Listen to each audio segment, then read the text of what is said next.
And there we are. All right, so 3, 2, and 1.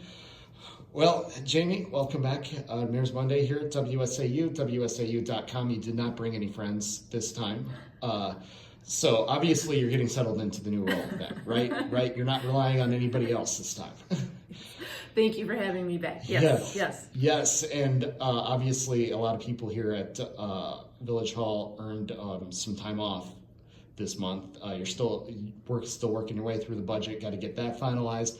But we also had a very busy election and a very big turnout. I know you wanted to give the voters in Weston a round of applause for the way they turned out for democracy here this year, right? Yes, thank you. Yeah, I was just sharing that we had a total of 8,433 ballots cast for the general election, and of those, 5,102 were absentee ballots, both in-person absentee and mail absentee ballots, and that made our turnout on election day 3,331 voters. So it was a really big day, and we're just really appreciative to all the election inspectors and the village staff and Mountain Bay Metro that helped make that day happen. And you're thanking the police department, because there were points, and I had heard about this after the fact. I didn't get to see it myself. There were points that you had traffic control on Camp Phillips Road because there were so many people in line to vote. That's something you don't really normally plan on dealing with on election day. Is that right? Yes. Mountain Bay Metro was helping with traffic control. So we were appreciative of their help just to keep traffic moving through. So it was a big day here at the Municipal Center, again, close to 90% turnout. And we, just on election day, registered 746 new voters in the village. So we now have 9,750 voters. Yeah, and having a turnout like that, again, Marathon County-wide, it was close to 93, 94%. Your numbers obviously reflected that as well. Do you recall in your time in municipal government seeing an election turnout like that? 90% is a big election turnout. So I can't recall numbers quite close to 90, but yeah, it was a busy day. Yeah, and it was great to see all the way around again. I waited in line an hour at my polling place in Wausau. I know people that waited here in Weston for close to an hour as well. You had ballots being cast after 8 o'clock all over the place, some as late as 10 o'clock. So that's great to see people get involved like that. And I know you've got opportunities for that in the future as well, for people to get involved, including obviously local elections. It's not going to be too much longer before we talk about those, but you do have a new village board member as well who's been appointed, correct? Yeah, great segue. So Joe Jordan just came to our board. We had a resignation on our board in August, and we did a letter of interest and application process. We had 8 residents that put forth a letter of interest in the position, and we had interviews at our October meeting, and the board selected Joe Jordan to join. So we welcome Joe. He had previously been on our plan commission. He first had come to the village through his work with Wausau Supply, which is where he retired from, and he joined a steering committee to help revise our zoning code, and then joined our plan commission and is now on the board. So he will serve that unexpired term. So we're excited to have Joe with us, Trustee Jordan. In addition to that, we have 2 openings on our Finance and Human Resources Committee. That information's on our website. If anyone would be interested, they would just need to send in a letter of interest to myself. And I wanted to mention that SAFER is going to start a pay-per-call firefighter program. So if there would be individuals out there that would be interested in volunteering in fire service, learning more about fire service, training with the fire service, and then being paid per call, it's a great opportunity to get involved. And that information is also on our website and on SAFER's website. So that's kind of not quite a volunteer position then, but it still allows you to be part of the department as time allows, I would imagine, right? Yes. So you kind of pick your schedule again. Yeah, you wouldn't have a regular schedule, but if you were available to make calls, then you would be welcome to come to the department and join. So if there's anybody that has interest in that, like I said, the information's on our website, or they could contact SAFER directly. And what is it that brought that on to the department? They've just had conversations about, they've had this service in the past. And they wanted to see if they could reinvigorate that. And so they've put out the call just this past week, and it helps with staffing numbers, and there might be people that have interest in wanting to be more involved in the department. So we'll see what comes forward, but I wanted to make sure that I shared that and that people knew where they could get that further information. Yeah, absolutely. And a great way to get a foot in the door, as they always say in the business. If it's something that you have an interest in, it's obviously then something that could lead to a career right here, because you're always looking for good first responders, good firefighters, good paramedics, right? Yeah, yes. Yeah, absolutely. So then as far as, again, participation goes, we mentioned I mentioned a little earlier, going to have the local elections coming up here. What are voters in Weston going to have to vote on in April? In April, it would be, regarding the village, it would be village board. So we would have 3 positions on village board and village president. That will be coming up in April. Yeah, so as you mentioned, 8 applicants for a spot on the board. Those 7 that did not get the spot, stay ready, right? Because you've got a chance to win one of those 3 seats coming up in just a matter of months. Yep, and we just put information in our weekly update about if you wanted to run for office, about collecting papers, but you could start signatures December 1st. So, yeah. Yeah, indeed, and that all that information is going to be right here at Village Hall, correct? Yes. Yep. You just want to talk to our clerk. Absolutely. Well, a few other things that we like to talk about here. Obviously, development. You've got one development coming up that I know the village is especially proud of, and that's Kennedy Park, which obviously is one of the big things here in the village. One of the parks that I know you guys are really proud of here, and you've got some remodeling that you're going to be doing there. Yes, so at the end of October, we broke ground with the Friends of Kennedy Park on a big renovation and capital campaign. So it's a $14.5 million project that would include 5 new fields, softball and baseball fields, batting cages, a new central concession area, bathrooms, additional parking.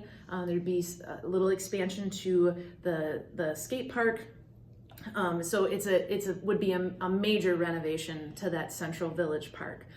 So now that we've broke ground, we'll be kicking off that capital campaign, and that is in partnership with the Friends Group, which is a combination of baseball, youth baseball, softball, youth softball, and hockey, because there will also be a outdoor hockey rink and a shelter as part of the overall renovation. Yeah, and that's obviously something that's big for the area as well, because I know what kind of business that those baseball diamonds, those complexes can bring in on the weekends. There's a lot of travel baseball, a lot of travel softball that gets played in the summer, and any chance you get to maybe bring something like that into the village is always a good thing, because I know a whole complex has been talked about in the village in the past, but it seems that this is kind of what's been settled on, right? Yeah, so the board did approve a master plan for the overall park area, and we do have some renderings available of what that master plan would look like. Those are on our website. So if anyone has more interest, they can go to the village website. We have a separate link for the renovation. But yeah, very exciting. It was a beautiful evening that we broke ground, and all the youth sports groups were there to grab a shovel and help out. So we're real excited. Yeah, and if people want to get involved in that or help donate to that capital campaign, is the website best place to find the information? Yep, the website is the best place to find the information, and then the Friends Group has a fund at the Community Foundation of North Central Wisconsin, and how to get to that link is available off the website. Yeah, absolutely. Well, that's a great project that I'm sure we'll definitely be looking forward to as it grows and develops, because I'm sure that's probably going to take some time to get completed, right? Yes, it's a multi-phase project. Thank you for mentioning that. So it will take several years. And we did that because we never wanted to have the park totally closed. We wanted to make sure that there was always an opportunity for youth sports. Absolutely. What else would you like to let the people know here is on this Monday? Yeah, two more things. First, we did pass our 2025 budget on Monday, November 18th. So that is approved through Village Board. If there's anyone that would want to see a video of the presentation of the whole budget, it is available on the website under Agenda and Minutes for November 18th's Village Board meeting. Our mill rate did go down this year. We did have a reevaluation. So our mill rate last year was $8.11, and it will go down to $5.89 with the reevaluation. When we had sent out letters, we were thinking the overall tax rate would be around $16, and we do still anticipate that we will be around that $16. So that was a good estimation. If people were doing that math ahead of time before tax bills came out, we will still be in that same approximate $16 mark. Yeah, always good to hear. And the revaluation, it can be a painful process, but it sounds like you guys came through it pretty well over here. Yep. And I just want to clarify. So the 589 is just the village mill rate, and the 16 is the combination of all the taxing jurisdictions. Yes. Always remember that it's 4 different pieces. You kind of got 25% everywhere. Ideally, it doesn't always work out that way, but yes, every taxing jurisdiction has one piece of that total bill. And then one last thing then before we let you go, I know speaking of taxing pet lovers like me, we have the pet licensing fees. It seems like a tax, but it's a small item to pay for that little ball of fur at home, right? At least that's the way I see it anyway. Yeah, so we, previous to this year, have used a source called Pet Data. This next year we will actually use the same county system that they use for tax collection, Ascent. So we will be bringing that pet licensing back in-house. So if you're a Village of Weston resident and you have a pet and you're licensing them for the next year, in our winter edition of the newsletter of The Wire, which is mailed to all residents, there'll be an application form. It's great if you can grab that application form and fill it out. You can mail that back in with your taxes, or you can bring it right into the municipal center to get your 2025 pet license. If you do mail it in with your taxes, it's really preferred if you could do it in a separate check. And the fees will be listed on the application that's included in the Wire newsletter, but we did reduce them this year. So both unaltered or spayed pets were reduced by $5. So we're excited to bring it back in-house. We would love to see the residents. So if you come in person to pay taxes, please bring in the application. We'd love to see you and hear more about your pet. And the reason for this is, if your pet gets lost and the police end up bringing it to the Humane Society, it's that information on the pet license that's going to help get you reunited with your furry friend, right? Absolutely. It also indicates to the police department or the resident that might find the pet that the pet is vaccinated and that they have rabies certification. And a portion of the fees go to help the Marathon County Humane Society. So it's a great thing to license your pet. As I say when I bring my pet license home and I show it to my cat and I show him the receipt, because as always he refuses to pay for it, I say, this is proof that you are not a fugitive.